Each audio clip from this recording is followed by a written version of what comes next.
జై శ్రీరామ్. ఇప్పుడు మనం చూస్తున్న ఆలయము శ్రీరాముడు సీతమ్మ వారి కోసం శివధనస్సు విరిచిన స్థలం అండి.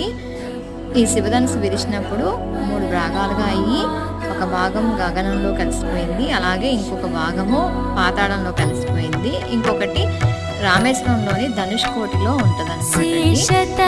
ఈ మధ్యలో ఉన్న భాగం ఇక్కడ ఈ భూమిలో ఇదైందన్నమాట. ఈ భాగం ఇలాగా విశాలంగా విస్తరిస్తూనే ఉంటుందండి. అందుకనే ఆలయం లాగా కట్టకుండా చుట్టూతా కబడిలాగా